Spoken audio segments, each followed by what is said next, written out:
I always thought that Gray was our special gift from God. I would say in Spanish, he is mi tesoro, my treasure, my little treasure, and he still is. There he was, this little tiny guy who fit on my forearm, and I looked at him and he was just this most beautiful little thing in the world. I was about 20 weeks when they were doing the sonogram. The doctor said the baby's coming with many problems, and actually he couldn't really say whether he would be able to survive. So the rest of the pregnancy, that it was really difficult to deal with that. Are we gonna get to hold our baby or not? It just was something that I grew up with. I had when I was born, basically. I was born without a nose. I was fortunate not to be picked on as a kid. The friends I hung out with, they just accepted me for who I was. Didn't matter what I looked like. We still just did things and we hung out together.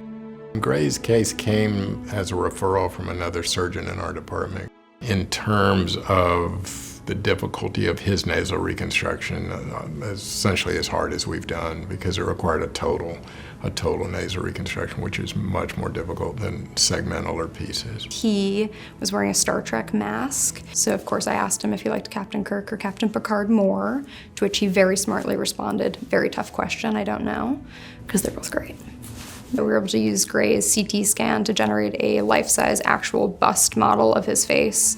And from that, I asked him kind of, what do you want the nose to look like? We just looked at pictures and I decided that the nose I want to have would be one like my grandfather on my dad's side. Gray hasn't even met him, but he knows of his wonderful grandfather. It was really endearing. It was great. But then he was like, follow-up email, like, also Chris Pratt would be great if we could work that in there too. And I was like, yeah, they're similar, same. So we're like, wow, it's different. It's big and different. I've just been happy with what I look like.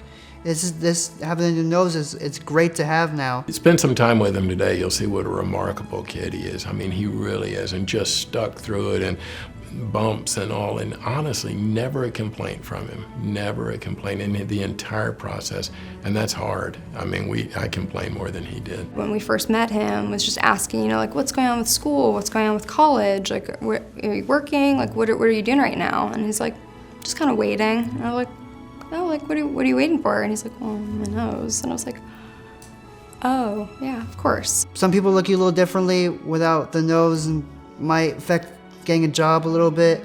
So hopefully now that this is all complete, that'll help me a little bit. One of the single most rewarding things we've done, and to be able to get a good result with kind of daunting odds is, we'll certainly continue to try on everybody. We hope that he could be independent and live on his own. I would love to see that.